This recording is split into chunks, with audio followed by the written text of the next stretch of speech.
The day Ada Vaughn buried her brother was the same day she realized that love, in all its beautiful and terrible forms, could hollow a person out like a winter wind through an open door, leaving nothing behind but duty and the sound of children crying in the next room.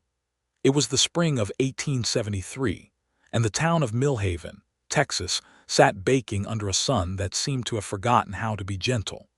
The funeral had been a modest affair, as most things in Millhaven tended to be. There was no grand procession, no choir singing hymns that reached toward heaven on gilded notes.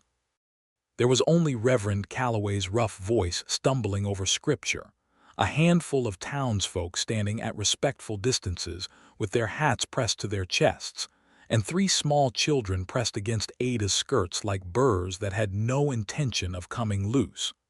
Thomas Vaughn had been 28 years old when a fever took him. He had been stubborn and loud and quick to laugh, the kind of man who filled a room simply by entering it. He had also been Ada's whole family, the last blood she had left in the world aside from his children, and when the dirt was patted flat over the pine box that held him, Ada stood very still and understood with perfect clarity that her life as she had known it was finished. The children were Eli, who was 7 and had his father's square jaw and his dead mother's serious brown eyes; Clara, who was 5 and already showed the particular ferocity that the Vaughn family seemed to grow in their daughters. And then there was baby Nora, who was only 18 months old and had no real memory of either parent, which Ada thought might be either a mercy or the saddest thing she had ever considered. Thomas's wife, Margaret, had died of childbed fever when Nora came into the world. Thomas had never quite recovered from the loss, though he had tried. Lord, how he had tried! He had kept his farm running, kept his children fed, kept his grief stored somewhere behind his eyes where only Ada could see it when she came for Sunday suppers. And then the fever had come for him too, swift and merciless as a hawk dropping from a clear sky, and Ada had sat beside his bed for 4 days and held his hand while his body gave up the argument. "You take care of them," he had said on the last night, his voice barely above a whisper. "Ada, you promise me." "I promise," she had said, and she had meant it with every piece of herself that still remained.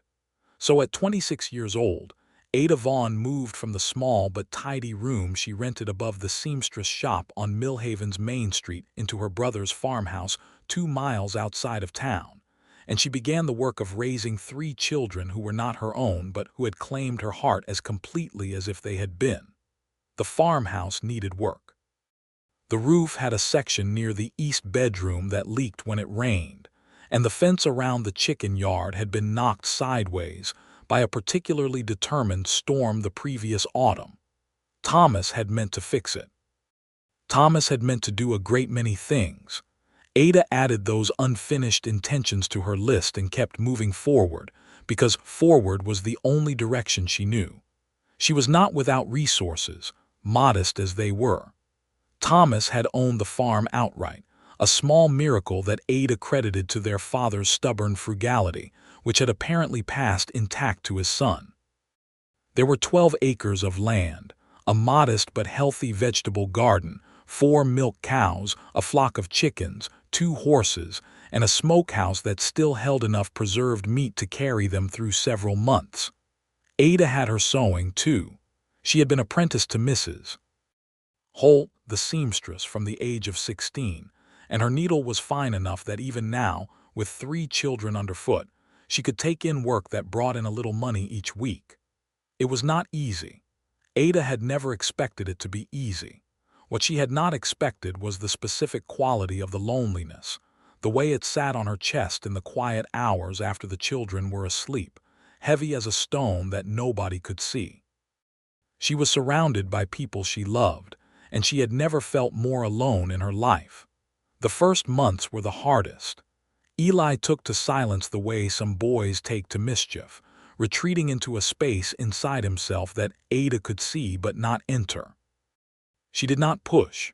She sat with him in the evenings on the porch steps and talked quietly about nothing much at all, about the color of the sunset and the behavior of the barn cats and what the weather might do tomorrow. And slowly, Slowly, like ice melting in early March, he began to talk back. Clara cried for her father at first with such determination that Ada feared the child might simply cry herself into exhaustion. But Clara was also a Vaughn, and Vaughns were built for survival. And eventually the storms passed, and Clara channeled her energy into being useful, which mostly meant following Ada everywhere and asking questions that would have worn down a lesser woman. And baby Nora simply grew, round and warm and completely trusting, reaching her arms up to Ada every morning with the uncomplicated certainty that someone would be there. That reaching, more than anything, kept Ada from the kind of despair that could sneak up on a person in the dark.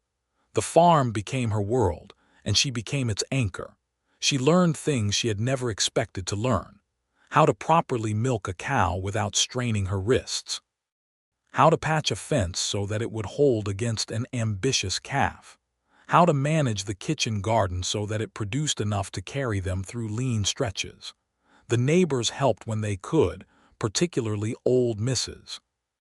Beale from the farm to the north, who brought preserves and sometimes sat with the children so Ada could take in extra sewing. But pride was a thing the Vaughns had in abundance, and Ada was careful not to ask for more help than she absolutely needed, which meant she carried a great deal of weight on her own shoulders and told herself it was fine. It was in the October of that same year, roughly 6 months after Thomas's death, that Isaac Cooper rode into Millhaven. He came in on a Tuesday afternoon when the sky was the color of hammered copper, and the dust from the main road rose in little spirals behind his horse's hooves. Ada was at Mrs. Holt's shop, delivering a finished dress order and collecting her payment, when she heard the steady clop of hooves outside and looked up from the counter to see a man dismounting a large roan horse with the practiced ease of someone who had spent more time in the saddle than out of it. She noticed him the way you notice a fire across a dark field, not because you are looking for it, but because it is simply there and your eyes find it without your permission. He was tall, broad through the shoulders, with dark hair that curled slightly at the ends where his hat brim didn't quite cover it. He wore trail-worn clothes, a canvas duster over a faded blue shirt, trousers tucked into boots that had seen considerable mileage. He moved with a deliberate kind of steadiness, the kind that comes not from slowness but from absolute sureness about where each step is going. Ada looked away and returned her attention to Mrs. Holt and the matter of her payment, and she put the man entirely out of her mind, because she had enough to occupy her thoughts without adding the consideration of strangers to the list. She would encounter him again 2 days later, though she did not know it was coming, and it would happen in the most ordinary possible way, which is how the most significant things usually begin. She was at Hanson's general store with Eli and Clara and Nora in the wagon, Nora balanced on her hip because the child refused to stay still in any wheeled conveyance, when she came around the corner of the dry goods aisle and nearly walked directly into a solid wall of canvas duster and the smell of wood smoke and leather. "Beg your pardon," the man said immediately, stepping back with practiced quickness so that Ada didn't actually collide with him. His voice was low and careful, the voice of someone who had learned to take up less space than his body naturally suggested. "No, the fault was mine," Ada said, adjusting Nora on her hip and reaching automatically to catch Clara's hand before she could wander. "I was not watching where I was going." He looked at her, then at the 3 children arranged around her with the chaotic orbit of satellites around a planet. Something shifted in his expression, something that was not quite pity but was in the same neighborhood. Ada recognized the look and stiffened slightly. "You need any help carrying your things out?" he asked. "I manage perfectly well, thank you," Ada said, pleasantly but with a clarity that brooked no argument, and she moved past him toward the counter. She heard him say, quietly to no one in particular, "I believe you do," and something about the tone of it stopped her breath for just a half-second before she recovered herself.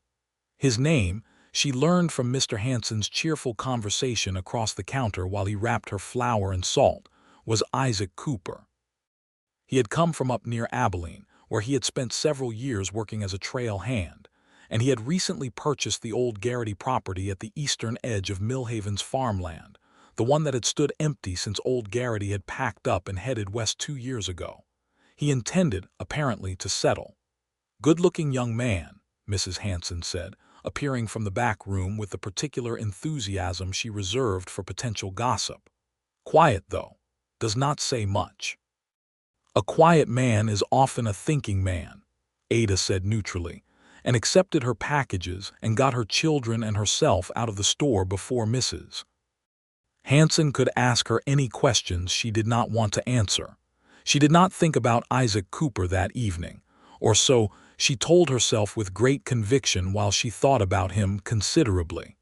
The weeks that followed brought their ordinary challenges.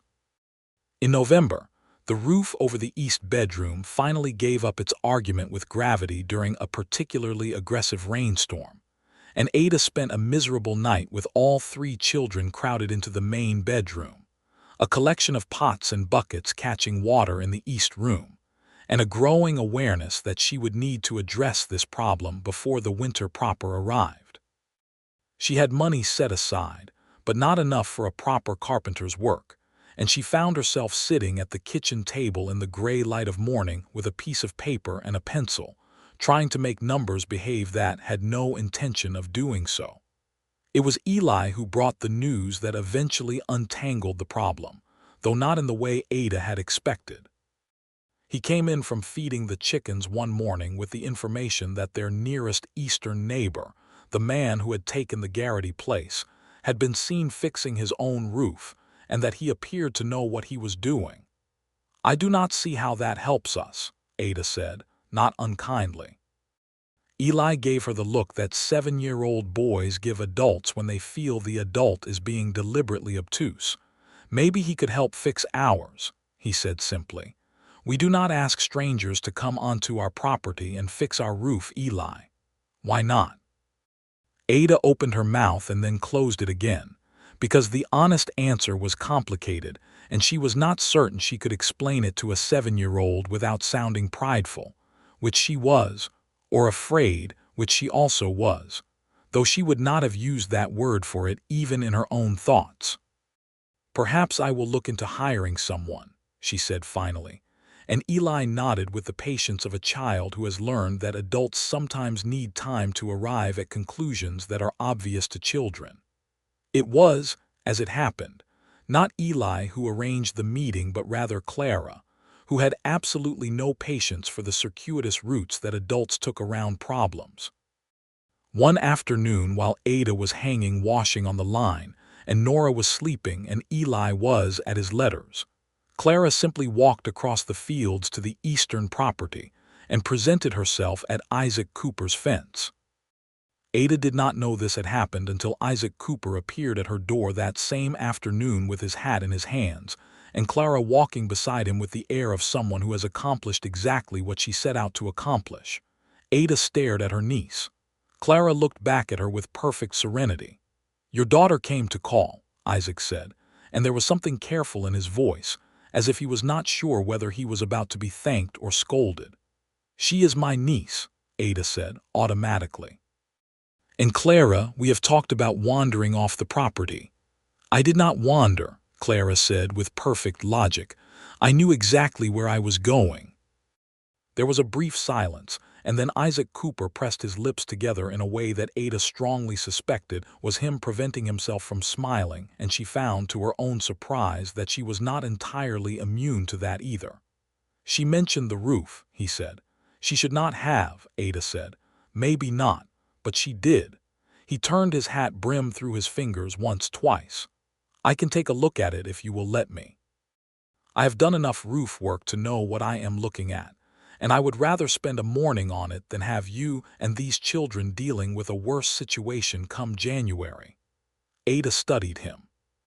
He met her eyes steadily, without the particular kind of assessing quality that some men brought to their scrutiny of women in her position.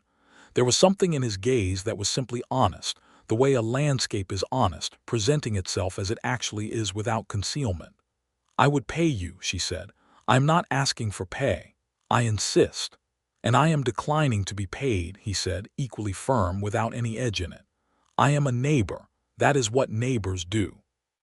Ada thought about the mathematics she had done at the kitchen table, the numbers that refused to accommodate a carpenter's wage. She thought about the pots and buckets in the east bedroom and the coming cold. She thought about Thomas, who had never refused help from a neighbor in his life and who would have laughed at her for standing here being stubborn about it. "All right," she said. "I thank you for the offer." He looked at the roof. Then he looked at a number of other things that had been quietly declining around the property, while Ada's attention was occupied with the 100,000 other demands of keeping 3 children alive and fed and loved. He did not say anything about most of it that day, and Ada appreciated that more than she could have expressed. He came back the following Saturday with lumber and tools and spent most of the day on the roof, while Ada went about her usual work below, trying to pretend that the sound of hammering overhead was not the most companionable thing she had heard in months. Eli drifted outside within an hour and stood at the base of the ladder watching with the intense focus that young boys bring to men doing physical work. And eventually Isaac came down and spent 20 minutes explaining to Eli what he had done and why, treating the boy with the seriousness he deserved. And Ada, standing at the kitchen window watching this, felt something shift in her chest that she did not entirely know what to do with. When the work was done, she brought out coffee and a plate of cornbread, because she could not send a man away without feeding him and she would not have wanted to. And they sat on the porch for a little while in the cooling afternoon and talked, somewhat carefully at first, and then with increasing ease. She learned that he was 32 years old, that he had grown up in Missouri and come west at 17, with the particular restlessness that afflicts young men who feel the horizon is always more interesting than what is directly in front of them. He had driven cattle up the Kishom Trail 3 times, had worked as a ranch hand in several counties, and had gradually come to the understanding that he wanted something that moving didn't provide. "So you settled," she said. "So I settled," he agreed. "Or I am trying to. It takes some getting used to staying in one place."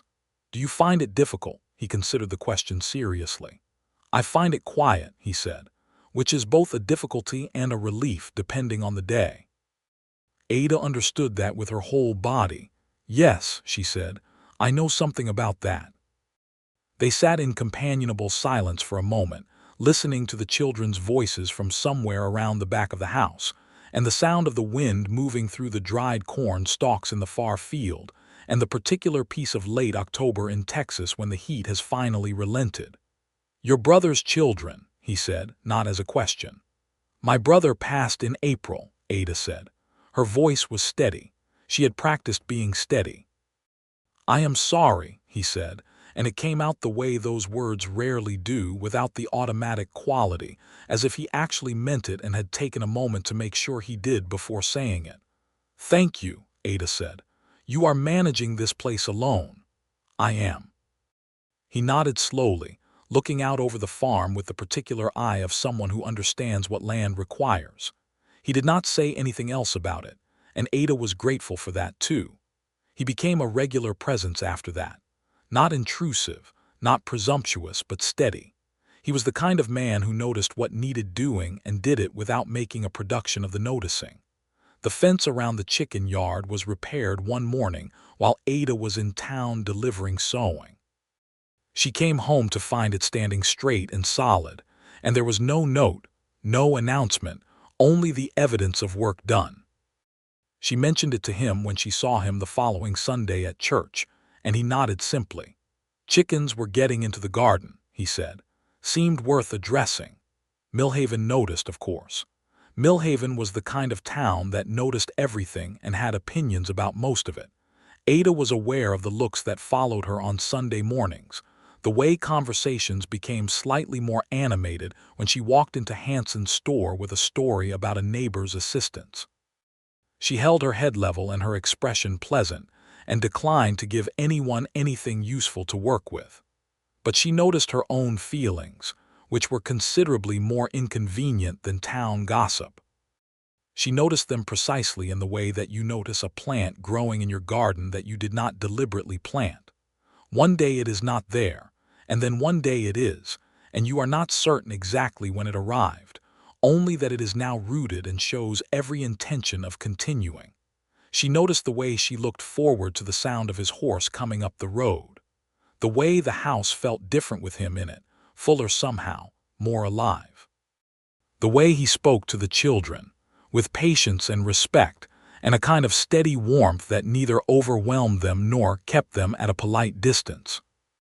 Eli had begun talking to him about things he did not talk to Ada about, boy things, questions about horses and tools and the mechanics of the world. And Isaac answered these questions with careful thoroughness and a complete absence of condescension. And Ada loved him for it before she ever consciously admitted to loving him at all. Clara, naturally, had decided opinions about the whole business from the beginning, because Clara always had decided opinions. She informed Ada one evening in November, with the blunt directness of a 5-year-old who has not yet learned the social arts, that she thought Mr. Cooper should stay for supper every night. That would be an imposition, Ada said. He likes our suppers, Clara said, with the confident authority of someone who has conducted a thorough survey. He told me. When did he tell you that? When I asked him. You asked him. I asked him if he liked your cooking, and he said yes, and his ears turned red, Clara reported, and then wandered off to find the barn cat, leaving Ada standing at the kitchen counter with an expression she was very glad no one was there to see. His ears had turned red. Ada turned this information over in her mind, with a care that she found both excessive and completely unavoidable. December came in with cold that had real teeth in it, the kind of Texas winter cold that surprised people who expected the state to be warm year-round. Ada kept the fires going, and the children bundled, and found a new set of worries to occupy her in the form of one of the milk cows who seemed to be coming down with something, and the discovery that the root cellar had a drainage problem that was threatening the winter store of vegetables. She mentioned the root cellar problem to Isaac one Sunday, and he came by Monday morning and spent most of the day down in it, working on a solution with the focused competence that he brought to all physical problems, while Ada worked in the kitchen above, and the children came and went with the regular traffic of children who have adopted someone into the comfortable orbit of their daily life. At midday she brought him up coffee and sat on the edge of the open cellar door, her feet dangling, and they talked while he ate the bread and cold ham she had sent down with the coffee.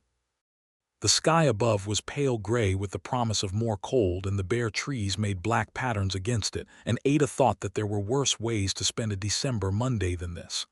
"Can I ask you something?" he said. "You may ask," Ada said. "Do you ever get tired of it?" She looked at him. He was looking up at her from below, his face open and honest.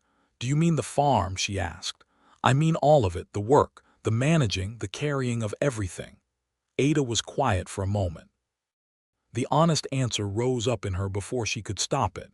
"Yes," she said. "Sometimes I am tired in a way that sleep does not fix. But it is not something I allow myself to dwell on, because the children need what they need and the farm needs what it needs, and there is no one else." He was very still after she said that. Something moved across his face that she could not quite read from her perch above him. "You should not have to do this alone," he said. The words were simple. They were 4 words that anyone might say as a social pleasantry, the kind of polite acknowledgement that people offer to difficult situations without meaning much by it. But the way he said them, quietly and with a precision that suggested he had thought about this and meant each word exactly, they landed in Ada's chest with a weight that took her breath away. She looked at him for a long moment. He looked back at her with steady gray eyes that held nothing hidden in them. "No," she said, finally, very softly. "Perhaps I should not."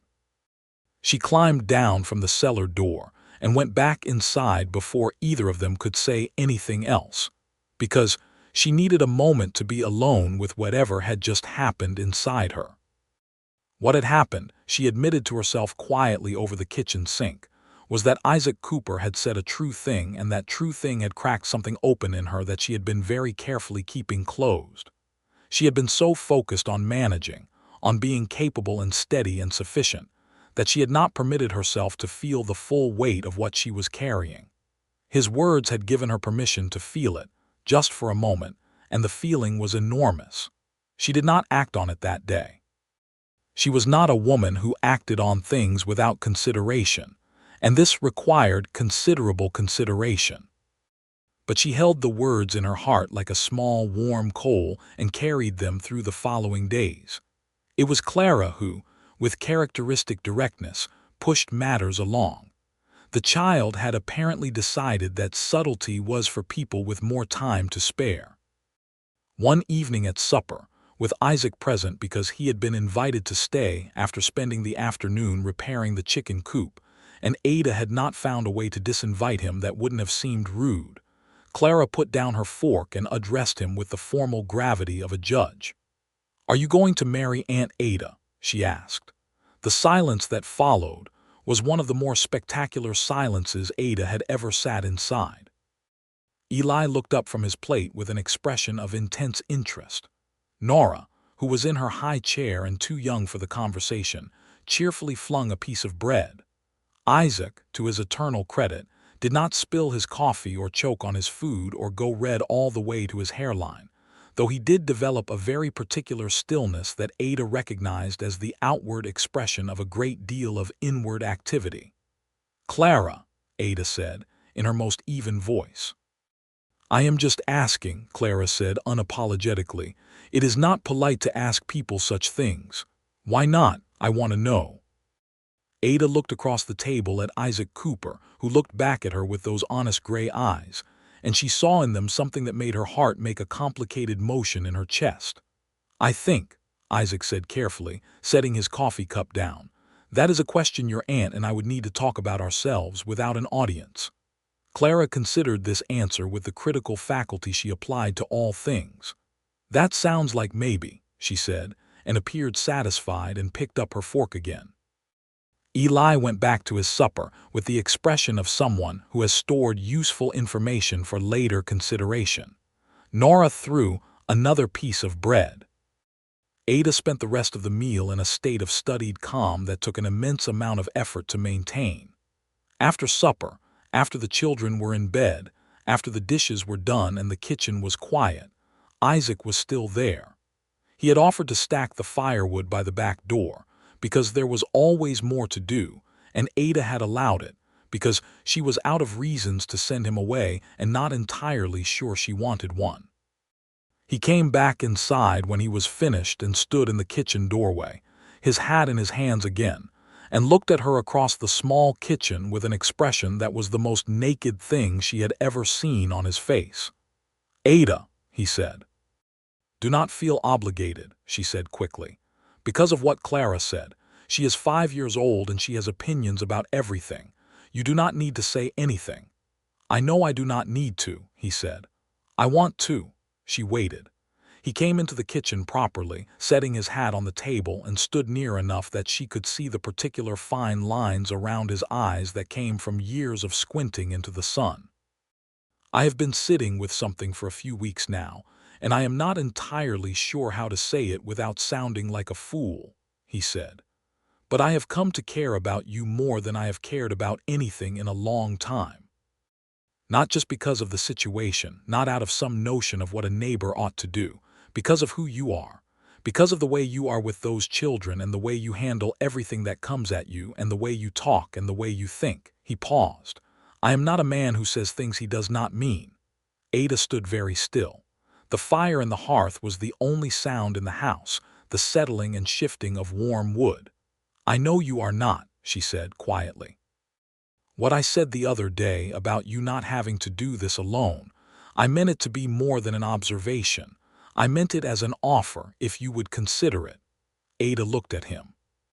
She had been looking at him for weeks, she realized, building up a picture of this man piece by piece, the way you build a picture of a landscape by walking through it rather than looking at it from a distance. She knew the texture of his steadiness by now. She knew the particular quality of his care, the way it was practical and humble and without performance. She knew that he was gentle with her nephew and patient with Clara's interrogations and careful with Nora, who was beginning to reach for him the way she reached for Ada, with the simple trust of a very small person who has identified someone as safe. She was afraid. She had been afraid for months, but this was a different kind of fear, not the practical fear of how to pay for a roof or keep children warm. This was the old, deep fear of something that mattered enough to lose. Isaac, she said, these children are not going anywhere.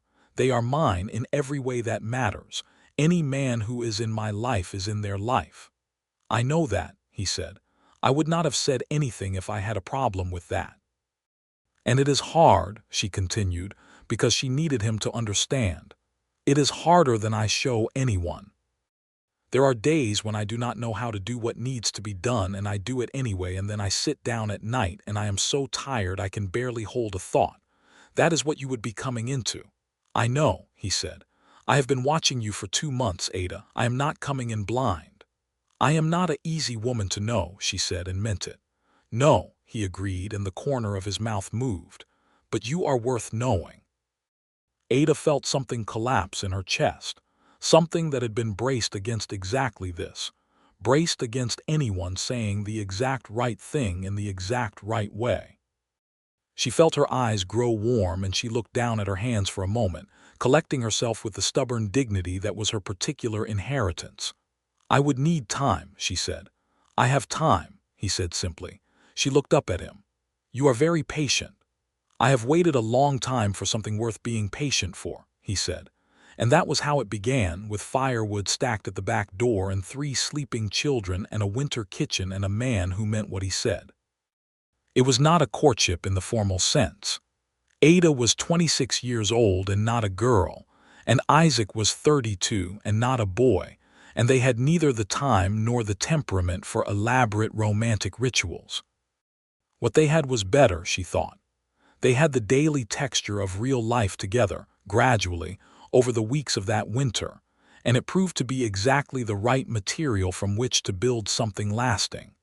He came for Sunday suppers regularly now, by open invitation, and sometimes for Saturday work when there was enough of it. Eli had attached himself to Isaac with the quiet but absolute devotion that a boy without a father gives to a man he has decided to trust, and Isaac met this with a seriousness that Ada found she could not stop watching. He taught Eli to properly care for a horse, walking him through each step with the patient thoroughness of someone who understood that these lessons would stay with a boy his whole life. He showed him how to read the weather from cloud shapes and wind direction, knowledge he had acquired from years on the trail that he passed along to a 7-year-old with the same care he might have given to a young man. There was an afternoon in January that Ada returned to in her memory for years afterward. She had been inside working on a sewing commission, the house quiet around her for a rare hour, and she had looked out the kitchen window to see Isaac and Eli working together on the fence line, Eli holding boards while Isaac drove nails, both of them talking steadily, and the quality of the light on the frozen ground was the color of old gold. And Eli was laughing at something Isaac had said, and it was the first time in months that Ada had seen her nephew laugh without any shadow in it. She had put her sewing down and sat very still for a moment, feeling something that was larger than happiness and smaller than grief, and turned out to be simply love, the particular kind that comes when you witness someone caring for a person you love and doing it well. The winter turned slowly toward spring. They talked more, Ada and Isaac, in the particular way that 2 people talk when they are moving toward each other and both aware of the movement. They talked about ordinary things that gradually became extraordinary through the accumulation of honesty. He told her about his family in Missouri, his mother who had been a school teacher, his father who had been a farmer and a difficult man, the brother he had not seen in 10 years and thought about often. She told him about growing up with Thomas, about her mother who had died when Ada was 14 and left her to grow up too fast, about the small, fierce love she had carried for her brother, and the way she still heard his voice sometimes in the quiet. Do you miss your old life? She asked him once, on a cold February evening when they sat by the fire after the children were in bed. The trail, the movement. He thought about it genuinely, which she appreciated about him, the way he did not answer questions quickly when the questions deserved consideration. "I miss some of it," he said, "the space of it, the way you could ride for a day and see nothing but grass and sky. But I found that moving around starts to feel like running once you have done it long enough, and I was tired of running." "What were you running from?" "Nothing specific," he said. "That was the problem. When there is nothing specific, you cannot outrun it." She understood that too. She had run from grief for months in her own way, through busyness and function, and it had followed her the same way. "And now?" she asked. He looked at her across the firelight. "Now I am exactly where I want to be," he said. There were practical complications, as there always were. Two people talking about a shared future had to talk about the actual shape of that future, and Ada was nothing if not practical. She had the farm, which was her brother's legacy to his children, and which she felt an absolute responsibility to maintain. She had her sewing work, which she was not willing to give up. She had 3 children who were her first and central obligation, and who had already survived enough upheaval in their short lives. She brought all of this to Isaac one Saturday morning in February, sitting across from him at the kitchen table with her hands wrapped around her coffee cup, because she needed him to understand that she was not a simple proposition. He listened to all of it without interrupting. "I would not ask you to give up anything," he said when she had finished. "The farm should stay in the children's name for when they are grown. Your sewing is yours, and the children are not a complication, Ada. They are part of you." "You say that now," she said, not unkindly but honestly. "I say it because I mean it. I am not a young man with romantic ideas about what a life looks like. I know it is work. I know some days it is hard work." He set down his cup. "But I would rather spend my days working hard on something real with you than spend them easy and alone." Ada looked at him. There was nothing in his face that contradicted any of what he was saying, and she had gotten rather good at reading his face over the months of knowing him. "The Garrity property," she said. "You bought it. You have your own place to manage." "It is a modest 40 acres, he said. "The farmland connects. We could work it together, and it would be better managed than either of us alone could manage separately." He paused. "If that is what you wanted." "You have thought about this," she said. "I have thought about very little else for 2 months, he said with the trace of a smile. Ada set down her coffee. She looked at her hands on the table, then looked up at him. "Ask me," she said. He went very still. Then he stood up from the table and came around it, and he went down on one knee on the kitchen floor, which was a very impractical floor to kneel on, being the cold planked pine that it was, and he took her hand in both of his. "Ada Vaughn," he said, "will you marry me?" She looked down at him for a long moment. Outside, the wind moved across the winter fields. Somewhere in the house, Nora made a small sound in her sleep. The fire settled. "Yes," Ada said, "I will." He stood up and she stood up, and he held her face in his hands and kissed her, and it was the first time he had kissed her, and it was both the most natural and the most extraordinary thing that had happened in that kitchen since she had moved into it. When they broke apart, Clara's voice came from the doorway. "I knew it," she said, with complete satisfaction. Ada spun around to find all 3 children standing in the kitchen doorway in their nightclothes. Eli with his arms crossed, and an expression of careful study, Clara triumphant, and Nora simply confused about why everyone was up and whether there was breakfast. "You were supposed to be sleeping," Ada said. "We woke up," Clara said, with the forensic precision she brought to all technicalities. Isaac looked at the 3 children over Ada's shoulder and then looked at her, and she saw in his eyes exactly what she felt in her own chest, a kind of full and complicated joy that was not simple or easy or uncomplicated, but that was, without any question, entirely real. "Well," he said to the children, "I have asked your aunt to marry me, and she has said yes. If any of you have objections, I suppose now is the time." Clara had none, having been the architect of much of this. Nora clapped because someone seemed happy about something. Eli was quiet for a moment, looking at Isaac with those serious brown eyes that held depths beyond his years, and then he said, "Will you stay? For good?" "For good," Isaac said. "You have my word." Eli nodded once with the gravity of someone concluding a significant transaction. "All right," he said. "Can we have breakfast now?" The wedding took place in March of 1874, when the early Texas spring was beginning to push up through the cold ground with the tentative hopefulness that springs always carry. It was a simple ceremony, performed by Reverend Calloway in the same small church where Thomas's funeral had been held, which Ada found fitting in a way she could not entirely articulate. The same space that had held an ending held a beginning now, and perhaps that was simply how life worked, layering itself over itself, weaving new things into the fabric of old ones without asking permission.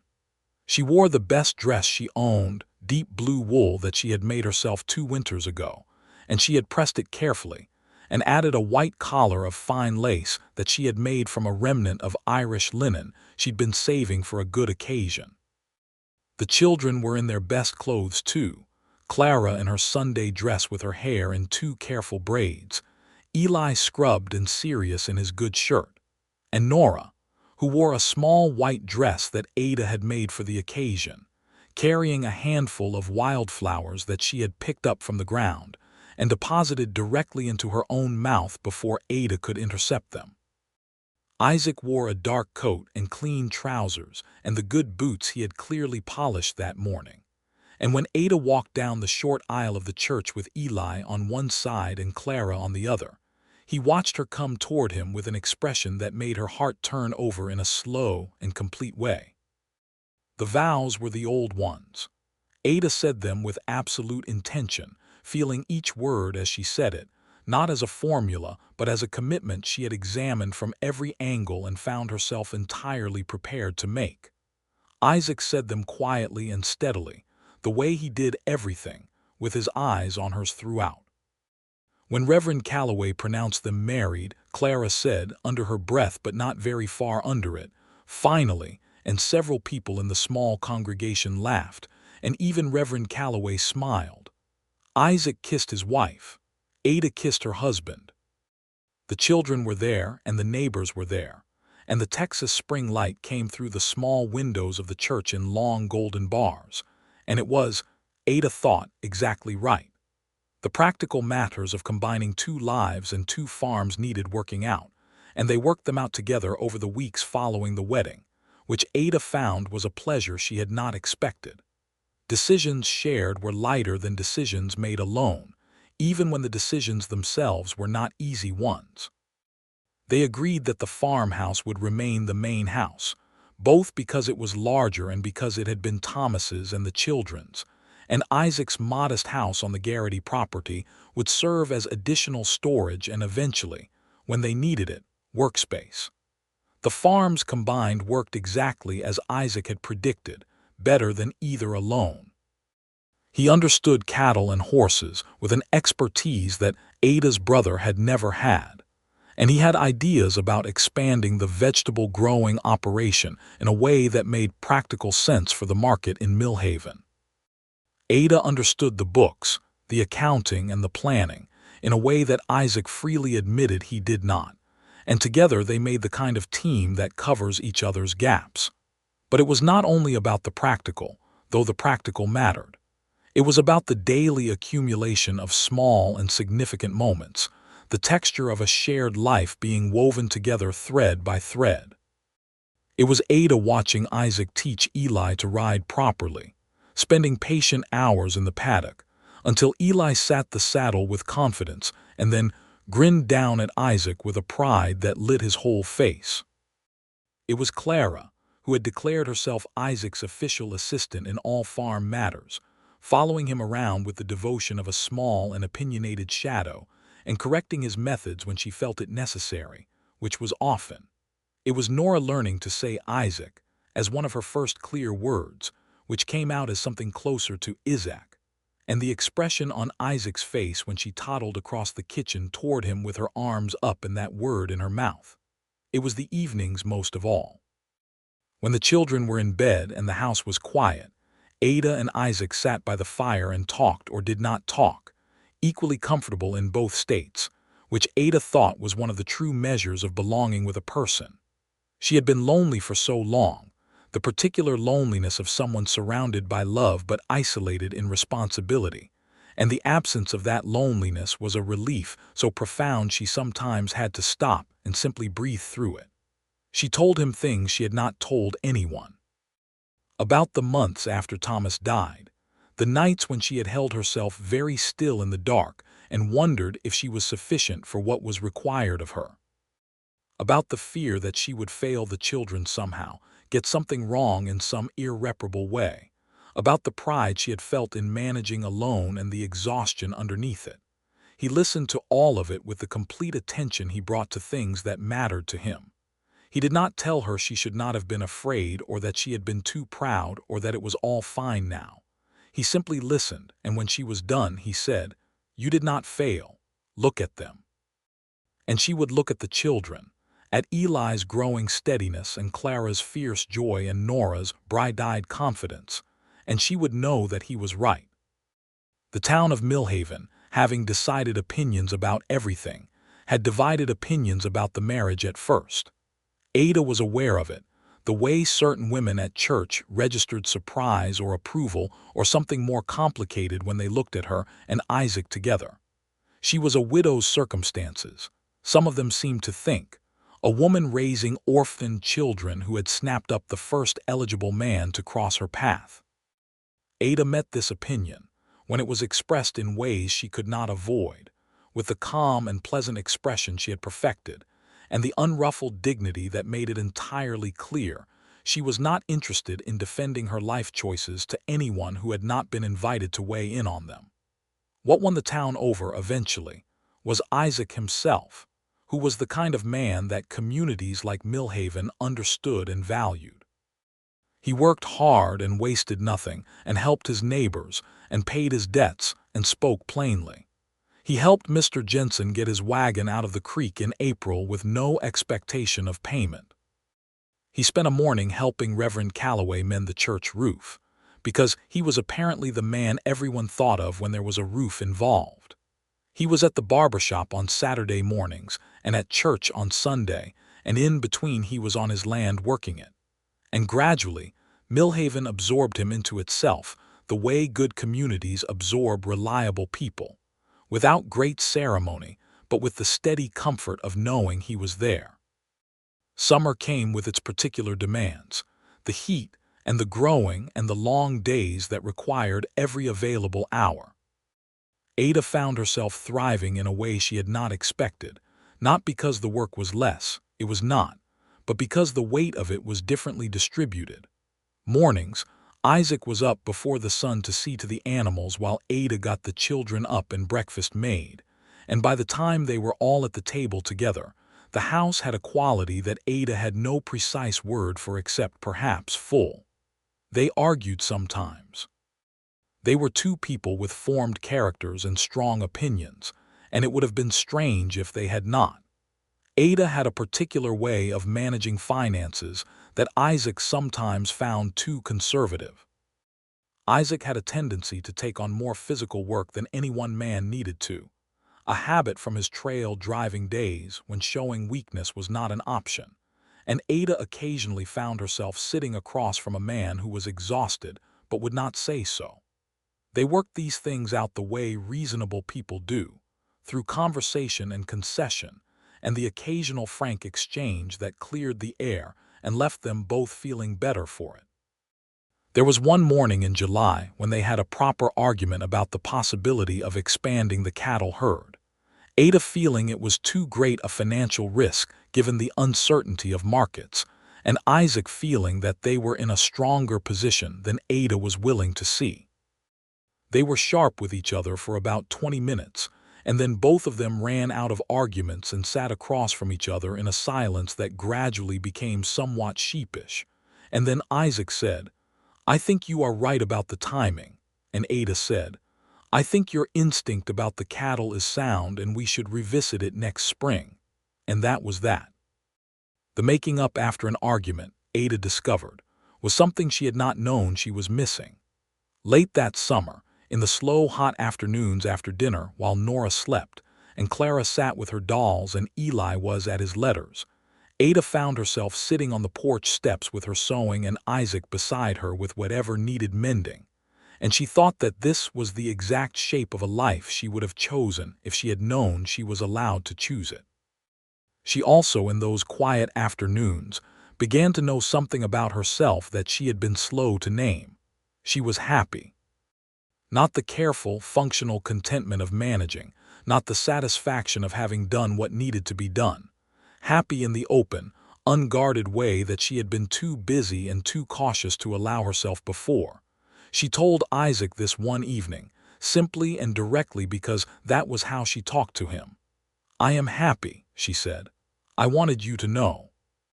He turned to look at her, this man who had come to her as a neighbor and stayed as her life, and his expression had in it everything that words were sometimes insufficient to carry. "So am I," he said, "more than I know how to say." She reached across and took his hand and he held it, and they watched the summer evening settle over the land they were building together, and it was enough.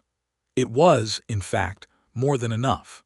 The fall of 1874 brought a particular joy that neither of them had spoken about but both had quietly hoped for.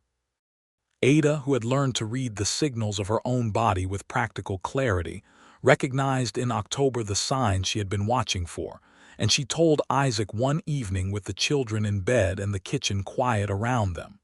He went very still when she said it. The particular stillness she had learned was his version of strong emotion. "Truly," he said. "Truly," she said. He crossed the kitchen in 3 steps and put his arms around her and held her with a careful intensity that said everything he was feeling and could not quite assemble into words.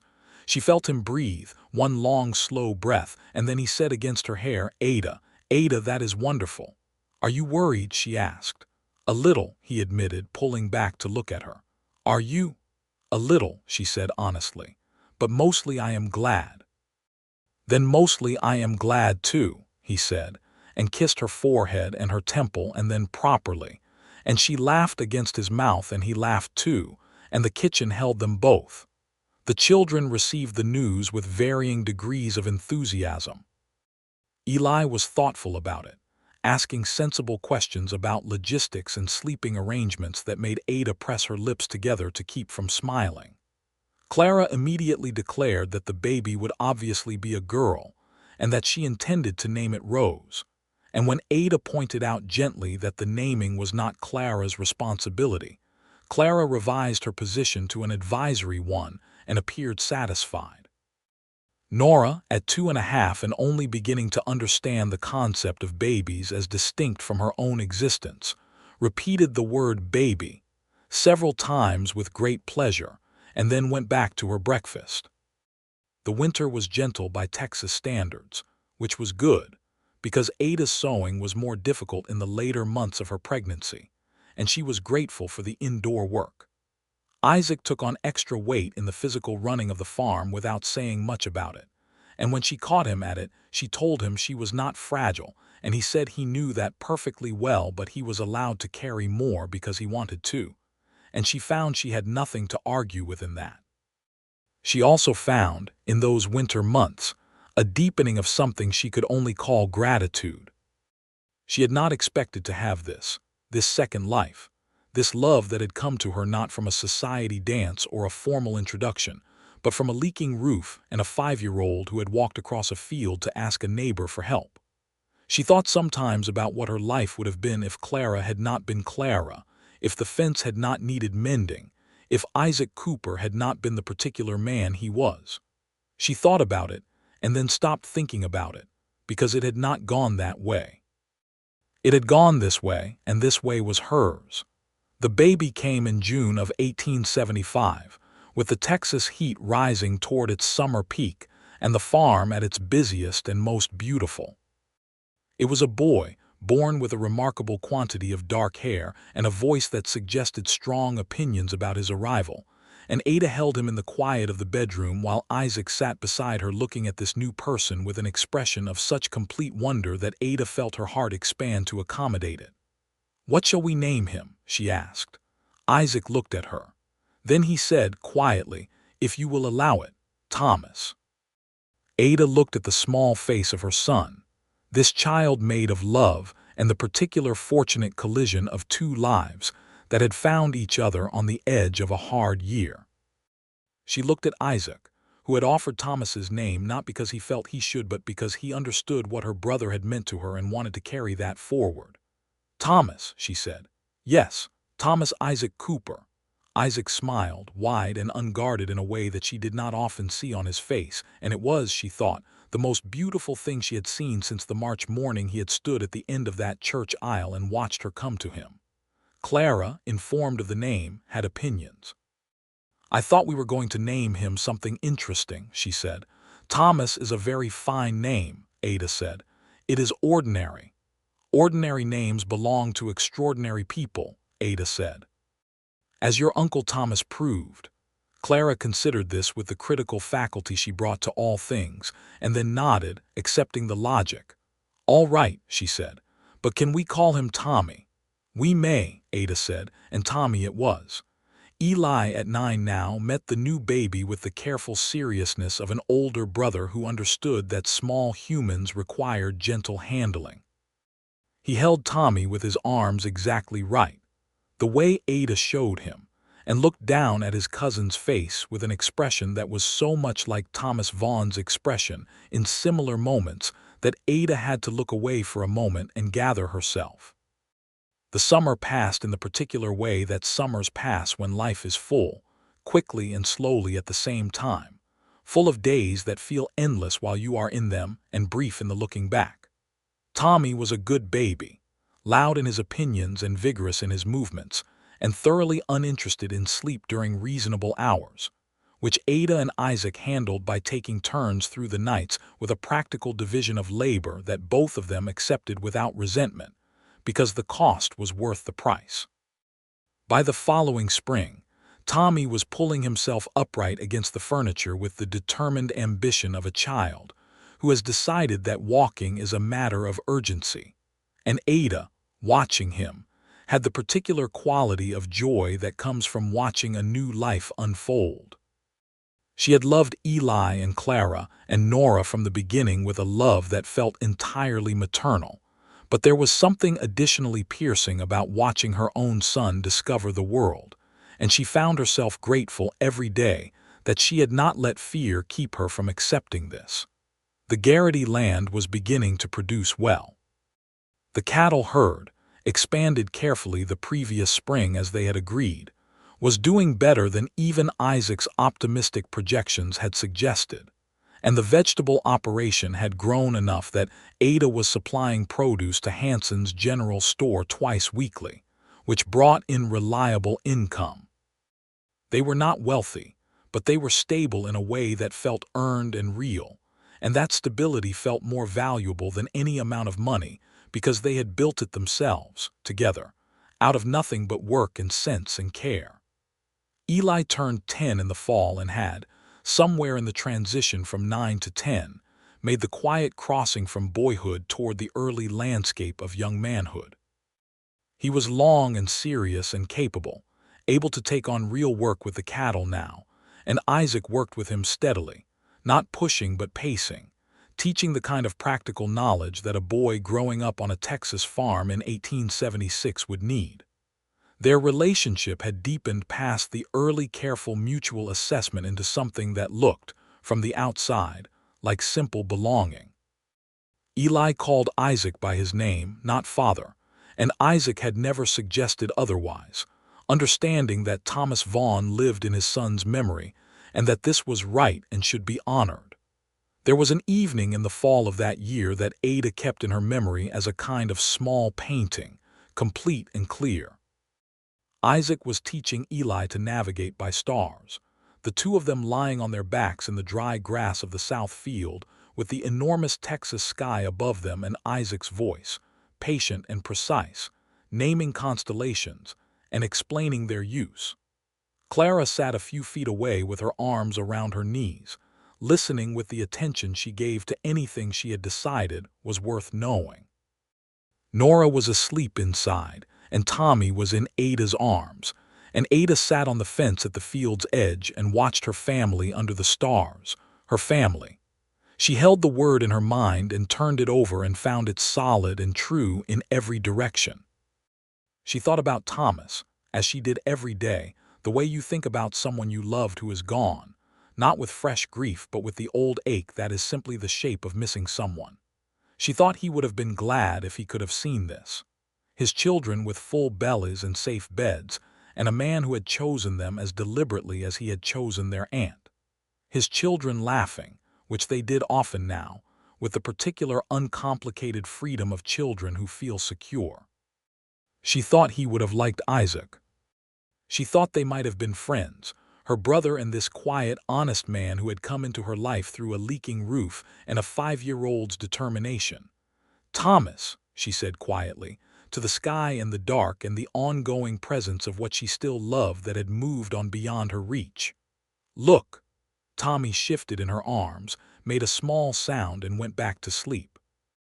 And Ada held her son under the stars and watched her family below, and felt the weight of the past, and the fullness of the present, and the hopefulness of the future all at once, which is the particular experience of a person who has come through hard things to somewhere good and knows the value of it in their bones. Christmas of 1876 was the first Christmas that Ada felt no shadow at all in it. There had been 3 Christmases since Thomas died, and each one had been a little easier than the last, but each one had held somewhere in its center the particular absence that death leaves in family celebrations. This one was different. This one was simply itself, warm and full and uncomplicated. Isaac had gone out in early December and cut a proper tree, which the children helped decorate with strings of dried berries and small ornaments that Ada had made from scraps of cloth, and it stood in the corner of the main room smelling of pine sap and looking exactly right. Ada had made gingerbread in shapes that ranged from recognizable stars and horses to Clara's more experimental creations, which were abstract but enthusiastically frosted. Isaac had carved a small wooden horse for Tommy and a chess set for Eli, and a set of small dishes for Clara's dolls, working at it in the evenings for weeks with the patient focus he brought to all handwork. On Christmas morning, with the children in their excitement and the fire going and breakfast smells from the kitchen and Tommy attempting to eat his wooden horse while Eli studied the chess pieces with absorbed interest, and Clara ceremonially arranged her new dishes, Ada stood in the doorway of the main room and looked at all of it and felt something she could only describe as grace. Isaac came to stand beside her, a cup of coffee in each hand, and gave her one. She took it and leaned against his shoulder, and he put his arm around her, and they stood together watching their children on Christmas morning, and there was nothing in that moment that was missing. "Happy?" he asked. "Extraordinarily," she said. In the spring of 1877, there were new fences to build as they expanded the eastern pasture land, and Eli was old enough now to work alongside Isaac as a genuine partner in the effort, the two of them spending long days out along the fence line, while Ada managed the garden and the house and the younger children. Clara had decided that she wished to learn to read properly, and had attached herself to Ada's old school books with a ferocity that made Ada think the girl had a future well beyond Millhaven if she wanted it. And she told her so, and Clara received this information with the seriousness it deserved, and made it part of her internal plans. Nora at 4 was sweet and round and wildly sociable, preferring the company of every living creature on the farm to solitude of any kind, and followed the barn cats around with a devotion that the cats regarded with varying degrees of tolerance. Tommy, at nearly 2, was walking confidently now, a round-faced serious child who watched the world with enormous dark eyes and occasionally surprised everyone by producing complete sentences in a small, deliberate voice. Life on the farm continued its rhythms, shaped by season and weather and the dependable cycle of living things, and Ada moved through it with a sureness she had not always had, grounded in the particular confidence of a woman who knows she is exactly where she is meant to be. In June of that year, Ada discovered she was expecting again, and told Isaac with the same directness she had used the first time. He kissed her hands and then her forehead and then, after a moment, said, "Two." "Two," she agreed. "Tommy will have a companion close in age. Tommy will have someone to share his disasters with," Ada said, which was accurate. This pregnancy was different from the first, not harder exactly but more present, as if her body had learned from the experience and was less apologetic about what it required. Ada let herself rest when she needed to rest, which was a lesson she had learned slowly and imperfectly but was trying to apply. Isaac noticed when she was tired in a way that did not make her feel managed, simply looked after, and the difference between those two things mattered enormously. The baby arrived in February of 1878, another boy, dark-haired like Tommy, but with Ada's particular green eyes that had surprised them both. They named him James, and he was quieter than Tommy by nature, a watching, considering sort of baby who seemed to be taking careful inventory of everything he encountered. When James was laid in Nora's arms for the first time, the 5-year-old sat very still and looked at him with an expression of absolute gravity. "He is looking at me," she said. "He is," Ada agreed. "He knows me," Nora decided with certainty, and from that moment forward appointed herself James's particular advocate and companion, a role she would carry forward for years. Clara, who had been definitive in her prediction of a girl and had been wrong, revised her position without embarrassment. "He can have the name Rose if he wants," she offered generously. "As a middle name." "His middle name is William after Isaac's father," Ada said. Clara considered this. "That is better than Rose," she conceded.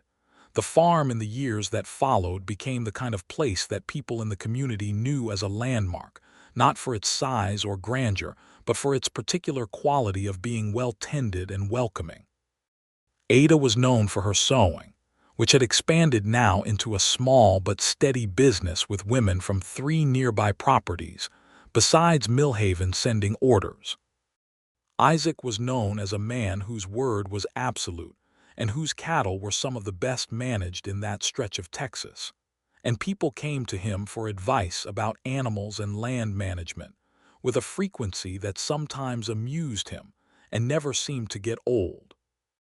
Eli at 12 was already doing the work of a man, competent and steady in the way that the Vaughn family seemed to produce, and Isaac had begun talking with him seriously about what Eli wanted to do with the farm when he was grown, treating him as a partner in the future of the land, in a way that the boy received with a seriousness and gratitude that Ada found heartbreaking in its simplicity. One afternoon, when Eli was helping Isaac mend the paddock fence, Ada heard their voices through the open kitchen window, the low, steady cadence of a conversation between people who trust each other, and she did not try to make out the words, only stood for a moment and listened to the sound of it, which was the sound of continuity, of something being passed along. Thomas would have loved this, she thought, not because it replaced anything, but because it continued it. She went on with her work. The years layered themselves one over the next, with the gentle accumulation of a life that was working as it should. Clara, ferociously educated and not inclined to be underestimated, had grown into a young woman at 14 who ran the household accounts alongside Ada with a precision that regularly impressed even Mrs. Holt, who had seen the best of what Millhaven's women could produce. Nora was 11 and still the warmest-hearted of all the children, the one who knew instinctively what every person around her was feeling and responded to it with a grace that seemed too old for her age. Tommy and James grew up side by side with the particular bond of close-aged brothers, constantly at odds and completely devoted, the way brothers tend to be.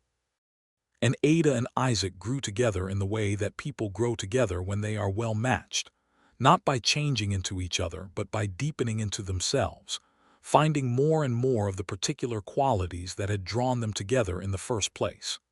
She had loved him from the beginning, or at least from the moment he had knelt in the church aisle with his hat set aside and asked her with his eyes entirely honest. But what she felt in the later years was different from that first love, richer and more specific. The way a painting that you have lived with for years becomes more intricate the more carefully you look at it. She knew the particular way he set down his coffee cup when he was thinking hard about something. She knew the exact tone his voice took when he was worried and did not want to say so. She knew how he stood at the window in the early morning, looking out over the land they had made together, with an expression of such quiet satisfaction that it made her chest warm just to witness. He knew her too, knew when she was tired before she said it. Knew the particular silence that meant she was thinking through something difficult, and the different silence that meant she was content. Knew that she sometimes still grieved Thomas in the old, quiet way, and never tried to talk her out of it, only sat beside her when she needed sitting beside. On a Thursday afternoon in April of 1880, which was a year and a month past their 6th anniversary, Ada was in the kitchen garden turning the soil for spring planting when Isaac came from the south paddock and sat himself down on the garden fence and watched her work. "What is it?" she said, because she knew the sitting on the fence. "Just thinking," he said, "about." He looked at the farm, the spread of it, the house and the outbuildings and the fields and the fence lines, and in the middle distance Eli riding the perimeter with the confident seat of a young man who had grown up knowing horses. He looked at Nora, who was crossing the yard toward the chicken coop with a basket and a determined expression. He looked at Tommy, who was helping James build something complicated out of fence boards in the far corner of the yard, with much discussion and several architectural disagreements. "About how different everything looks from here than it did 6 years ago," he said. Ada straightened from her digging and looked at the same view. She thought about October 1873, when the world had been a leaking roof and an endless list, and the particular weight of being entirely alone in something too large for one person. She thought about February mornings and mended fences and a man who had knelt on a cold plank floor and asked her to let him stay. "Yes," she said, "it does look different." "Better," he said, and there was something genuine in the question, something that was not seeking reassurance but something real. She looked at him, sitting on the fence in the April sun with his weathered hands folded and his honest face turned toward her. This man who had come into her life when she was at her lowest and asked nothing of her except to let him help carry the weight, and who had then, steadily and without fuss, become her whole life. "Immeasurably," she said. He smiled at her, the wide, unguarded smile that she had first seen in a kitchen in February of 1874, when she told him she was going to have his child, the smile that meant all his defenses were down. She crossed the few feet of garden between them and he leaned down from the fence and kissed her, and she tasted spring and coffee and the ordinary extraordinary luck of being alive and known by someone. "I have been thinking," he said when they had pulled back from each other. "I had noticed," she said, "the Hendersons are selling their land." Ada raised an eyebrow. The Henderson property was 20 acres that abutted their northern fence line. She had been aware of it. "It would give us the creek access we have been talking about for the western cattle," she said, because she was always thinking about the farm and he knew it. "It would," he agreed. "I wanted to talk to you before I spoke to them." She considered the numbers in her head, which lived in her head with the completeness of someone who had been doing farm accounts for years. It was possible, careful but possible. "Talk to them," she said, "but not before you and I have sat down with the actual figures." "Tonight," he said. "Tonight," she agreed. He climbed down from the fence and kissed her again, briefly and decisively, and then walked back toward the paddock to resume the afternoon's work. Ada looked after him for a moment, this man she had been building a life with for 6 years, and felt the old and familiar weight of gratitude that was by now simply part of how she breathed. She went back to her digging. That evening, after supper was done and the younger children were in bed and Eli sat reading at the table, and Clara was working on her needlework, Ada and Isaac spread the farm accounts across the kitchen table and went through the numbers together. Their heads bent close, Isaac's hand sometimes covering hers when he wanted to show her something in the figures, and the firelight moving over all of it. They would buy the Henderson property. They agreed by the end of the evening. The decision reached through the same combination of her caution and his confidence that had served them well for 6 years.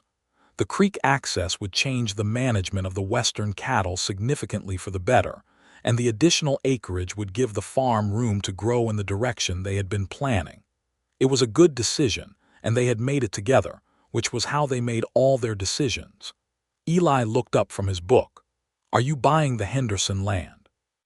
he said, with the directness he had inherited from his father and his aunt in equal measure. "We are thinking about it," Isaac said. Eli nodded with the consideration of someone doing arithmetic in his head. "I can take over the south pasture management," he said.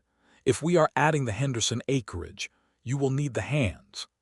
Ada looked at her nephew, this boy she had promised to protect on the worst day of her life, who was now a young man of 16 who spoke about farm management with the authority of someone who had been working this land seriously for years. She thought about Thomas, who had asked her to take care of them, and she thought that what she had taken care of had produced something extraordinary. "Thank you, Eli," Isaac said simply. "We will talk about it." Eli went back to his book, satisfied. Clara looked up from her needlework and said nothing, but gave Ada a smile that held in it a lifetime of shared history and the particular knowledge of someone who had been at the center of things from the beginning. Ada smiled back.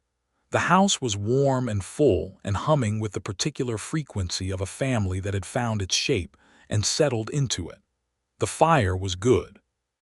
Outside, the spring night was clear, and the stars were where they always were, steady in their positions, reliable as anything the world offered. Ada thought about all the days between that first October and this April evening. All the mornings of difficult work and all the evenings of quiet satisfaction.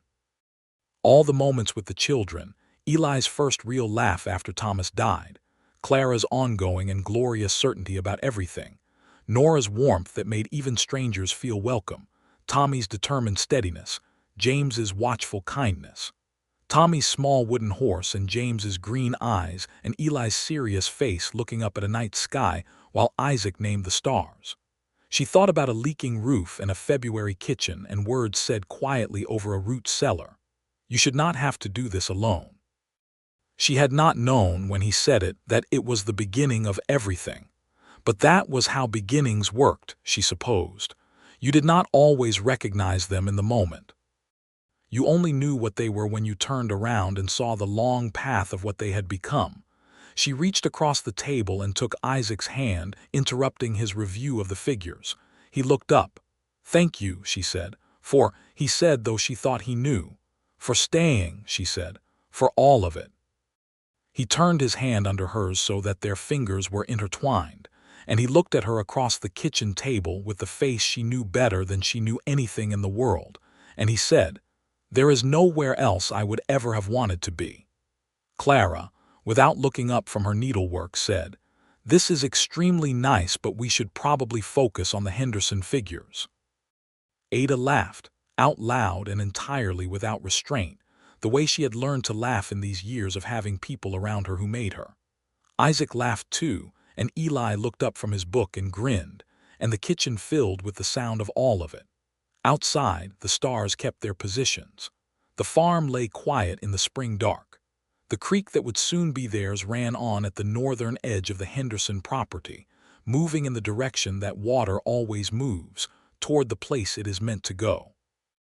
Inside, Ada Cooper, who had once been Ada Vaughn and who carried everything she had been in everything she was, held her husband's hand across a kitchen table covered in farm accounts and felt, all the way to the bottom of herself, the particular completeness of a life that had been rebuilt from hard ground into something that could hold everything she loved. The children were safe. The farm was growing. The man beside her was exactly who he had always been, and who he would continue to be, steady and honest and entirely hers. It was enough. It was, in the fullest and most luminous sense of the word, everything. And outside, the spring continued its own slow and certain work, coaxing living things up out of the cold ground and into the light, which is what springs do, which is what they have always done, patient and certain as a promise kept, the world going on and growing in the direction of something good.